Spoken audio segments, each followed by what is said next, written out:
একটা হোটেলের স্টাইলে টমেটোর ভর্তা বানাবো। টমেটোগুলো সুন্দর করে ধুয়ে কুটে নিই, এভাবে সুন্দর করে 4 ফাড়াটা করে কেটে নিব। যে মুখের ইয়াটা কাটে ফেলা দিব।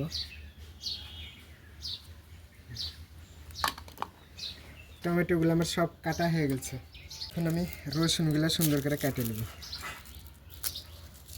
কড়াই চুলার পতিলা দিয়েছে, এখন হালকা করে একটু তেল দিয়ে দিন সরষে। এখন টমেটোগুলো একটু দেখে শুনে দেওয়া লাগবে, একটু পানি আছে টমেটো, যাতে তেল স্টাইলটা গায়ে না করে। আমার টমেটোগুলো দেওয়া হয়ে গেছে, একটু মধ্যে সোজা রসুনগুলো দিয়ে দেবো।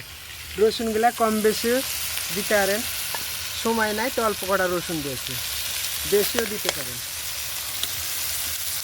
একটু লবণ দিয়ে দেবো, লবণ দিলে তাড়াতাড়ি সিদ্ধ হয়ে যাবে। আমি এখন ঢাকা দেবো। এখন উল্টা পাল্টা টমেটোগুলো টাইলে নিতে হবে।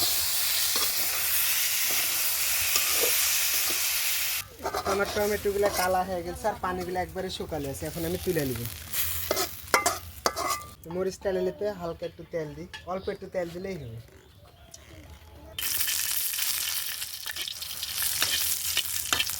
পেঁয়াজগুলো এখন সুন্দর করে কেটে নেব। আমার পেঁয়াজ কাটাকুটি রেডি, আমি এখন ভর্তাটা বানালি। পরিমাণ মতো লবণ, মরিচগুলা সুন্দর করে গুঁড়া করে নিই।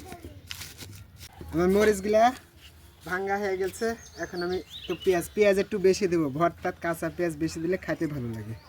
তো পেঁয়াজগুলা মাখালি।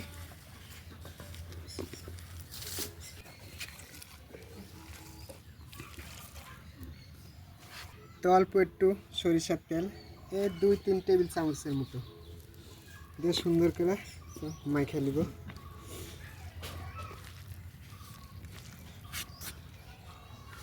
ধনিয়া পাতা সব দিয়ে একত্রে মাখিয়ে নিব।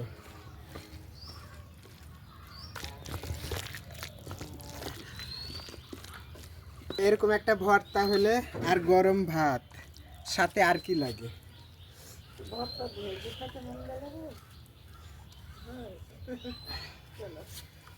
কড়ত টাইলা ভর্তা বানাবেন, এই ভর্তাটা 2-3 দিন থাকবে। আর চুলাত পোড়া ভর্তা বানালে ওই ভর্তা একটু পানি পানি হয়, 2-3 দিন থাকে না। আর এইভাবে বানালে 2-3 দিন থাকে।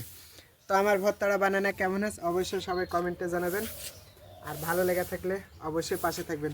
আল্লাহ হাফেজ।